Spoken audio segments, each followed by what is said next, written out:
This is Athena Jezik again, talking to you in this series. Another thing that shows up pretty regularly with people is low back pain.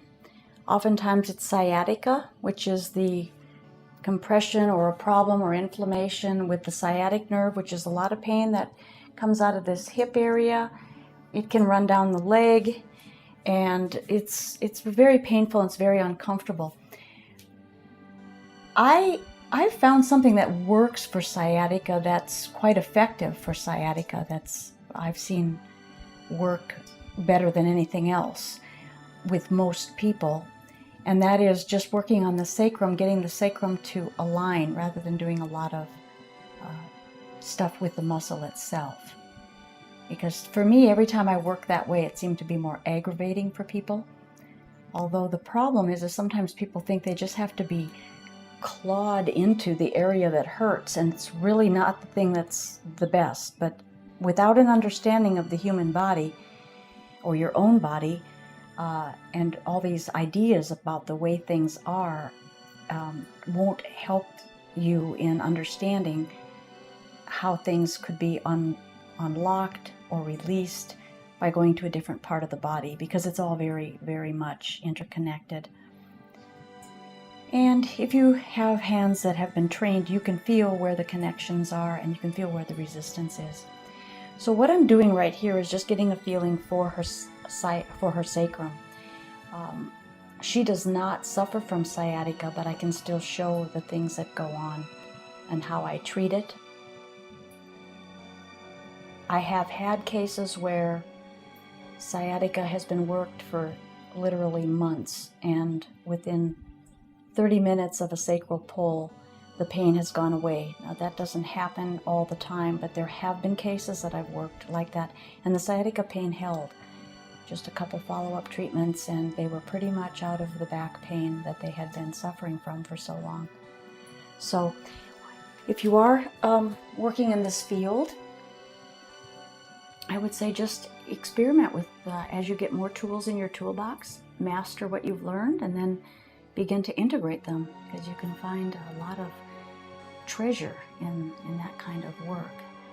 Just remember to cause no harm for anybody. Keep that Hippocratic oath alive, and you'll be contributing a lot of good things to the world. I'm right on the edge here, and I'm just, again, getting a feel for this. And even though she doesn't have sciatica, there is some misalignment of the sacrum. So we're going to let that bone begin to float, and it'll come into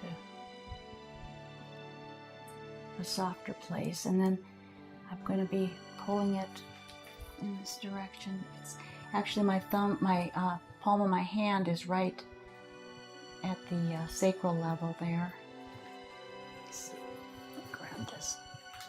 This is like the sacrum. That's what we're talking about right there. So we're having my hand here, and just very lightly giving a little traction down. Now, again, what you want to do with this is you want to make sure that your hands, that they engage in the tissue. You don't just put your hand on and begin to traction. You put it on and you really integrate. It's like the relationship of one piece of Velcro to the other piece of Velcro. You connect in. There's an integration there. There's a interfacing.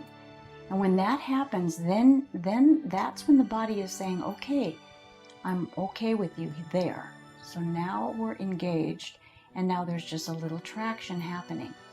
And it's not a lot on my part, but it's really pretty much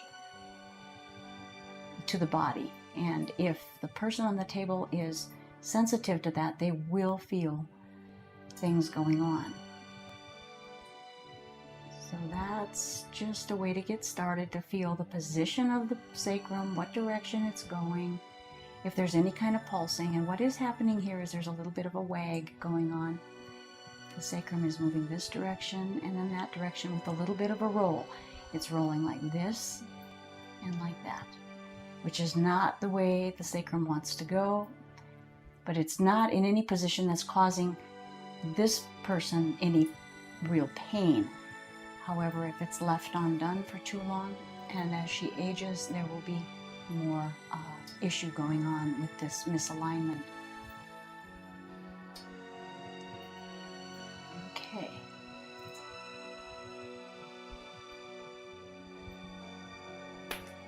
Okay, and then we can do a sacral pull. This could be done either like a standard sacral pull from the, you know, her being on her back, but I'm going to just show you how the mechanics of it is so you can actually see it, because otherwise she's laying on my hand and it's hard to see. You can go back to some of the cranial videos. So the fingers are right at the edge of the sacrum. Let me get the landmark. I am designing these videos in this series a little more for the therapist than, or the person interested in taking care of people. So you're going to be lined up here with the fingers on either side of the spine. A little bit of guidance right there on that middle, and then the rest of the hand will set on the sacrum like so. And then you engage the hand and you do a traction there as well. What this does, from what I can tell, is it repositions the sacrum at a subtle level. And any kind of pinching or compression that goes on with that sciatic nerve can be relieved because it's going to be opened up, because the body is always going to move toward the right position if it's given a chance to do that. And that can't happen with a lot of heavy, hard, forceful pressure. The body's only going to push back. You know, it's kind of like we are, you know, when somebody really orders us around, we get a little bit, you know, resisting that sort of behavior, that sort of request. But when somebody talks to us about why they want us to do something, there's a more willingness to cooperate and work together. So we carry that over to the body. It's really the same type of principle. And she's doing a nice little stretch, and I can feel the sacrum kind of bubbling and popping and finding a new position, and it is lengthening. There's a stretch happening between L5S1. Now I can also put my hands here and just kind of anchor that lumbar region.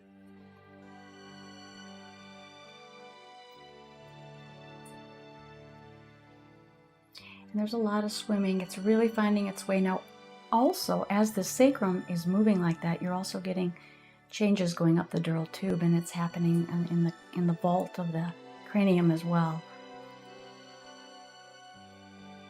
So in a sense, there's a little cranial work going on right now.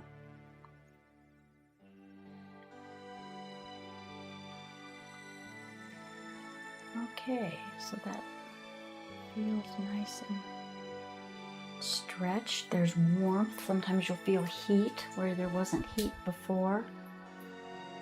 And the sacrum is not wagging. It's doing the rock the way it should, which is a rock that's going more like this.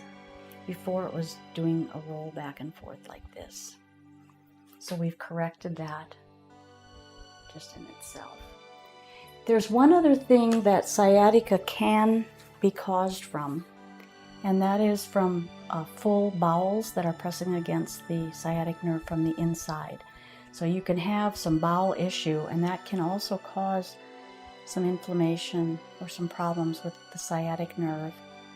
So if the back work doesn't help anybody, you might want to work the visceral, some visceral manipulation or some abdominal massage to see if you can get some peristalsis going. That's probably not a good thing if it's coming from the abdomen, because there's probably some things going on with digestion or with bowel creating this inflammatory condition.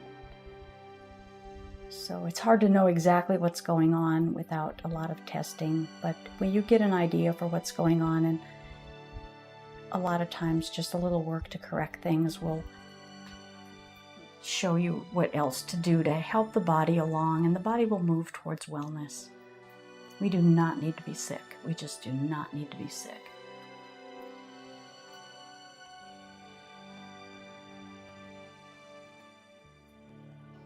In fact, it's interesting because there's really no mention biblically of any society or group of people that was commissioned to take care of a group of people's health. It used to be people just knew things, and the history of modern Western medicine is quite interesting to follow.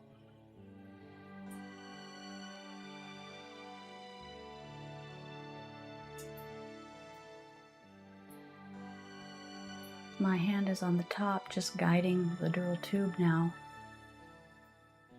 And what I'm feeling over the sacrum and the low back is the cerebral spinal fluid as it's flowing up and down. It's very much on a pretty relaxed mode.